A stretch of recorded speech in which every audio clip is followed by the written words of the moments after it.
Bom dia, boa tarde, boa noite, alunos do 6º ano da Escola Dinâmica. Vamos iniciar aqui nossa aula, falando aqui no capítulo 4, sobre a nossa localização no universo. Você sabe que há cerca de 14 bilhões de anos atrás, nós tivemos uma grande explosão no universo denominada Big Bang, que espalhou poeira cósmica no universo, que essa poeira cósmica, por sua vez, quando eu falo poeira cósmica, eu estou me referindo não a essa poeira que a gente tira em cima dos móveis da gente na nossa casa, Essa poeira cósmica eu me refiro a nível de universo. Cada grãozinho de uma poeira cósmica dessa está relacionado justamente a um planeta do nosso universo, que são milhares de planetas. E o universo ele está em constante crescimento, Ele não é estático, ele vem crescendo ao longo do tempo. Grandes explosões vêm surgindo também no universo, dando origem a novas galáxias, a novos sistemas solares. Então nós temos centenas de sistemas solares no nosso universo, que são até milhares, vários planetas, e eu costumo dizer que também existe vida extraterrestre também em outros planetas, porque já que existem centenas de sistemas solares, por que não vai existir também planetas que estão em uma órbita parecida ou igual à nossa, em relação ao seu sistema solar? Não é o que vai gerar uma CNTP, condições normais de temperatura e pressão, que dá condições à existência de vida nesse planeta. Então, a Terra é um dos bilhares de astros que constitui um imenso universo localizado na periferia de uma das incontáveis galáxias. O nosso planeta se movimenta ao redor do Sol, e que recebe a luz e calor durante todos os dias, junto com os outros planetas que formam o sistema solar. Então, nosso Sol é aquele astro que fornece luz e calor ao nosso planeta. Nossa galáxia é a Via Láctea, cujo nome dado pelos gregos na antiguidade significa caminho de leite, há uma alusão à sua coloração e o seu formato quando avista o universo. Então, quando os gregos avistavam o universo, eles viam um caminho, como se fosse gotas de leite, e aí deram o nome de Via Láctea. A ordem dos planetas, do mais próximo para o mais distante do Sol, temos Mercúrio, Vênus, Terra, Marte, Júpiter, Saturno, Urano e Netuno, ao qual os 4 primeiros são considerados planetas rochosos, ou seja, compostos por rochas, grande parte por rochas, e os 4 últimos eram compostos por gases, mas não quer dizer que são só de gases, não, Existem algumas partículas de rocha e gelo sobre esses planetas, Então tem os 4 primeiros planetas gasosos, os 4 últimos planetas rochosos. Até pouco tempo atrás, essa lista era composta também por Plutão, situado após Netuno. Contudo, em 2006, uma convenção estabeleceu que esse corpo, na verdade, enquadra-se em uma categoria de planetas anões, em decorrência da descoberta de diversos corpos celestes com dimensões iguais ou maiores à de Plutão. Além destes, Ceres e Íris também são planetas anões que foram descobertas após esse período, E aí Plutão foi rebaixado a um planeta anão. O Sol é uma estrela que fornece luz e calor a esses planetas, bem como a outros corpos celestes que gravitam em torno dele. As estrelas, por emitirem luz própria, são chamadas de astros luminosos. Então, todo o astro que produz luz próprias é considerado um astro luminoso, E aqueles que não produzem luz própria são chamados de astros iluminados. Como os corpos celestes que não possuem luz próprias apresentam que refletem luz do Sol, que gravitam, são chamados astros iluminados, tais quais os satélites naturais de alguns planetas, como é o caso da Lua. A Lua é um satélite natural da Terra, que é um astro iluminado. Ele reflete a luz do Sol para a Terra, não é? Fazendo com que a Terra seja iluminada durante a noite, ok? Dentro da Via Láctea temos dentro da Via Láctea, a Terra é o terceiro planeta em a proximidade do Sol, e é justamente essa posição que dá ao globo terrestre condições dentre os planetas conhecidos atualmente a existência de diferentes formas de vida. Apesar disso, pode ser precipitado afirmar que só existe vida no nosso planeta. Como eu falei, em outros sistemas solares por aí afora, possa haver um planeta, né, que esteja em uma distância muito parecida com que a Terra tem, né, que consequentemente possa vir a existir vida nesse planeta também, não é? E aí, consequentemente, não somos capazes de dizer que só a Terra tem condições de haver vida, né? Apesar disso, pode ser precipitado afirmar que a Terra é um planeta que tenha vida, né?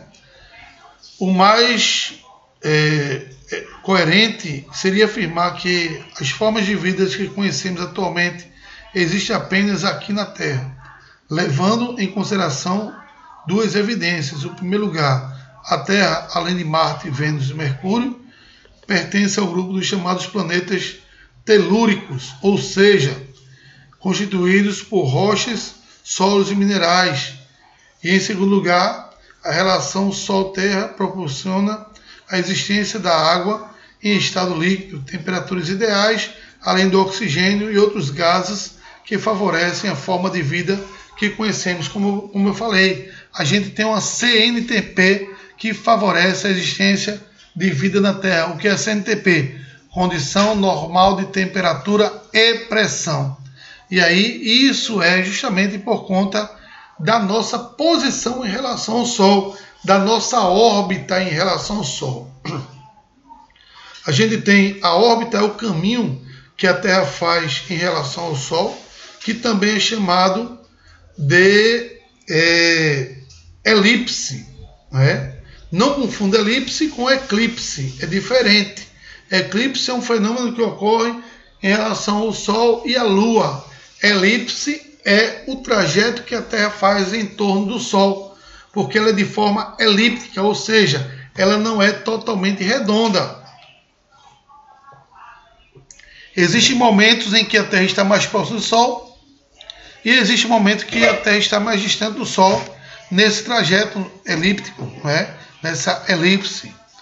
E aí, no momento que a Terra está mais próximo do Sol, é o momento chamado de periélio, né? Periélio, momento que a Terra encontra-se mais próximo do Sol em sua elipse. E no momento que está mais longe do Sol é chamado de afélio. Então, o momento que a Terra está mais distante do Sol é chamado de afélio em sua elipse. Então, se você esquecer, é bom você analisar o prefixo da palavra. Afélio, o prefixo A quer dizer negação. Hélio é Sol, porque o Sol é constituído basicamente por hélio. E aí, af, negação, ou seja, distante do Sol. Então, o momento de afélio, no momento que a Terra está distante do Sol em sua elipse. Periélio, prefixo peri, vem de periferia, né? O próximo, hélio, Sol. Então, periélio, momento que a Terra está mais distante do Sol em sua elipse, não é? Então, eu tenho esses dois momentos, periélio e afélio. Junto com os planetas do sistema solar, uma infinidade de outros astros participam dessa variedade e a dança celestial, né? São os cometas, meteoros e meteoritos e satélites naturais, como a Lua, chamado de corpos celestes, que giram em torno do nosso planeta por ação da gravidade, né? Então, por exemplo, a gente aqui na Terra, nós só conseguimos observar um único lado da Lua. Jamais em toda a história da Terra, em toda a história do universo, se conseguiu observar daqui da Terra o outro lado da Lua. Por quê? Porque a Lua faz um movimento chamado de movimento de revolução, que a gente vai ver posteriormente nos movimentos da Lua. O movimento de revolução da Lua é aquele que a Lua faz e acompanha todos os movimentos da Terra, fazendo com que ela só tinha uma única face virada para a Terra. Tem até no filme dos Transformers, né? Transformers, o lado oculto da Lua, né? É um lado que a gente nunca conseguiu observar daqui da Terra, né? É o chamado lado oculto da Lua. Quem sabe que desse outro lado oculto da Lua não existe a vida, né? Quem sabe, mas acredito que não, né? Porque não recebe luz solar e aí, consequentemente, não há condições de ter vida na Lua, deste lado da Lua, que é escuro, como se fosse o caso da Terra. Por exemplo, se a Terra ela só recebesse Sol apenas de um lado, a gente não tivesse esse movimento de rotação, né, que promove a alternância dos dias e das noites, o lado que recebe o Sol da Lua seria o único lado da Terra que teria vida, né, por conta da formação vegetal, que onde os vegetais necessitam de luz e calor para sobreviver. E aí, consequentemente, seria o único lado da Terra que teria vida. Mas graças ao movimento de rotação, nós temos essa alternância dos dias e das noites, e aí a gente tem vida em toda a superfície terrestre.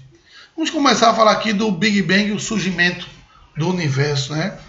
Que ocorreu há cerca de 14 bilhões de anos atrás. Existem várias teorias científicas sobre o surgimento do universo, que a mais aceita é a do Big Bang, a grande explosão, ideia proposta pelos estudiosos no início do século XX, entre eles o padre italiano Georges Lamartine, considerado o pai da teoria, e o físico russo George Gamow, e o astrônomo americano Edwin Hubble, que inclusive fizeram até um telescópio, né, em homenagem a ele, que é o telescópio Hubble, que foi homenageado em seu nome, um importante telescópio aí, citado aqui. Segundo essa teoria, toda a matéria existente há bilhões de anos atrás estava concentrada em um único ponto do tamanho de uma cabeça de alfinete. Tamanha concentração provocou uma explosão, liberando uma matéria, dando início à explosão do universo. Apesar do nome, a teoria não houve um barulho no momento da explosão, pois não havia ar, e o ar não se propaga no vácuo, né? Para os cientistas adeptos desse modelo, o universo continua em expansão, né? Então, como eu falei no início, o universo continua crescendo com o passar do tempo, né? Ele não é estático. Grandes explosões continuam havendo, grandes Big Bangs continuam havendo no universo, né? E aí, consequentemente, vão surgindo novas galáxias, né? E vão crescendo. Cláudio Ptolomeu foi um dos maiores cientistas gregos e viveu entre os anos 90 d.C. e 168 d.C. Em uma cidade chamada Alexandria, no Egito, destacou-se pelo seu trabalho na área da geografia, da astronomia e da astrologia e da matemática. Também foi considerado um dos pais da geografia, né? E durante a história tiveram várias teorias em relação a quem era realmente o centro do universo, se era o Sol o centro do universo, se era a Terra o centro do universo, se era até mesmo Deus o centro do universo. Os primeiros estudiosos sobre o sistema solar foram os gregos antigos, os primeiros que desenvolveram um modelo que produziu o movimento dos astros. O modelo geocêntrico, não é? Ficou conhecido o formato final da teoria proposta por Cláudio Ptolomeu, não é? O modelo geocêntrico, ele dizia que a Terra seria o centro do universo, geoterra, centro do universo. Considerava a teoria que a Terra localizasse no centro do universo e os demais astros giravam ao seu redor. Isso criado por Ptolomeu. O modelo geocêntrico foi adotado pela Igreja Católica, que dominava boa parte da produção do conhecimento da época e permaneceu até o século XVI como principal compreensão acerca do universo. Porém, antes dessa teoria de Ptolomeu, né, teoria geocêntrica, a própria Igreja Católica também tinha sua teoria, a chamada teoria teocêntrica, onde Deus, não é, Teo, era considerado o centro do universo e todos os astros giravam em torno dele, né? Era a teoria da Universidade Católica. E a partir de Ptolomeu, a teoria da Universidade Católica, não, a teoria da Igreja Católica, né? Aí, a partir de Ptolomeu, não é, as condições, né, sobre essa teoria começou a ser mudada, e aí passaram a dizer que o centro do universo seria a Terra. E aí veio um outro cientista considerado Nicolau Copérnico, e também auxiliado por Galileu Galilei, desenvolveu-se uma nova teoria, né? Entretanto, a partir dos estudos de astrônomo Nicolau Copérnico, o modelo geocêntrico começou a ser contestado, perdendo sua força em tempos com a observação de Galileu Galilei utilizando instrumentos recém-inventados, a luneta. Galileu fez observações do sistema solar que diversos órbitas de diferentes áreas descritas por Ptolomeu, baseados assim na teoria heliocentrista, ou seja, o Sol como centro do universo, que passou a ser aceita até os dias atuais, e sendo a principal teoria, na realidade, dos estudos do movimento dos planetas, do nosso sistema solar, que passou a ser aceita até os dias atuais. A forma da Terra, muita gente diz que a Terra ela tem uma forma redonda, na realidade não é. A forma da Terra é uma forma considerada geóide, Nosso planeta não apresenta uma forma totalmente esférica, como muita gente falava por aí, e sim abaulada, ou seja, achatada nos polos, de forma mais larga nas regiões equatoriais. E na realidade a Terra é como se fosse um papel, uma bolinha de papel toda amassada, porque nosso planeta Terra também é amassado, por isso é considerado uma forma geóide. Palavra de origem grega, onde geo quer dizer terra, oide forma, que designa o formato da Terra.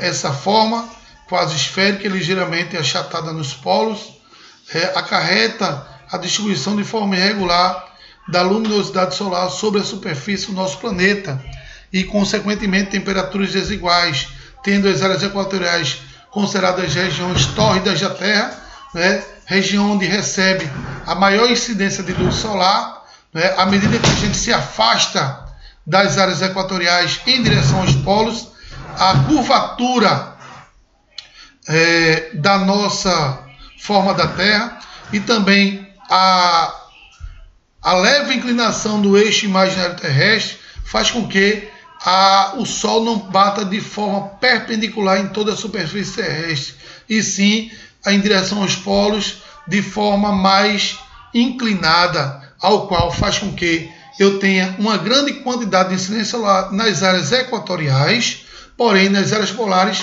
menor incidência solar. Então, nas áreas equatoriais eu tenho uma latitude de 0 grau, com temperaturas bem elevadas, isso ao nível do mar, enquanto nas áreas polares eu tenho uma latitude de 90 graus, com temperaturas que chegam a menos 60 graus. E isso promove com que eu tenha uma distribuição de vegetação também sobre a superfície solar de forma desigual, onde, quando eu tenho uma maior incidência solar, eu tenho uma maior quantidade de vegetação, porque a vegetação necessita de luz e calor para praticar a fotossíntese, e áreas de menores incidência de luz solar, menor quantidade de vegetação, quando é o caso nas áreas polares do globo. Você sabia que em áreas no extremo norte e no extremo sul do globo terrestre, dependendo da posição que ele esteja em relação ao Sol, vai ficar 180 dias de dia e 180 dias de noite, Nessa posição que está aí no livro de vocês, na página 89, o círculo polar ártico, no extremo norte do círculo polar ártico aí, onde não há a incidência de luz solar, devido à inclinação do eixo imaginário da Terra, vai ficar 180 dias de noite. Já lá no hemisfério sul, nessa página 89 aí, vai ficar 180 dias de dia, sem escurecer. Quando a Terra fizer o movimento de translação e ficar no outro lado do Sol aí, a área que ficou 180 dias de noite vai ficar 180 dias de dia. E no lugar que ficou 180 dias de dia, vai ficar 180 dias de noite. Na transição entre o dia e a noite, quando se dá de madrugada, é chamado um fenômeno chamado de o sol da meia-noite ou aurora boreal, que só ocorre justamente nessas áreas polares do globo terrestre, não é? Observando a imagem acima, você notará que os raios solares tocam de forma perpendicular, formando um ângulo reto, não é, à superfície terrestre nas áreas indicadas pelo número 1, aí, que é, na realidade, na linha equatorial. O que media, a que medida nos afastamos dessa região em direção às áreas indicadas pelo número 2 e 3, os raios solares passam a se tocar de forma mais perpendicular na superfície, né? Do planeta, em virtude ao seu formato esférico. Com isso, a quantidade de calor, né, fornecida ao planeta vai reduzindo à medida que nos afastamos da linha do Equador em direção aos polos. Essa diferença de incidência solar criou-se o que denominamos de zonas climáticas. A Terra, como mostra a figura acima, entre os trópicos de Câncer e Capricórnio, temos as zonas tropicais e intertropicais ou tórridas, que são as zonas mais quentes do globo terrestre. A região onde a maior temperatura, a maior perpendicularidade do toque dos raios solares sobre o solo faz com que as temperaturas médias térmicas sejam mais elevadas do que as das zonas climáticas. Já entre os trópicos de Câncer e o Círculo Polar Ártico, entre o Trópico Capricórnio e o Círculo Polar Antártico, os raios solares incidem de forma menos perpendiculares e mais inclinadas, e, consequentemente, a geração de calor é menor que as regiões de temperaturas mais baixas, regiões denominadas temperadas. Ao do norte, acima do Trópico de Câncer, indo até o limite do Círculo Polar Ártico, a temperatura do sul abaixo do Trópico Capricórnio, indo até o limite do Círculo Polar Antártico. Por fim, a área dentro dos círculos polares, Ártico e Antártico, onde a incidência do toque de raios solares é muitíssimo inclinada, gera menos calor e corresponde às zonas polares glaciais, zona polar norte e sul.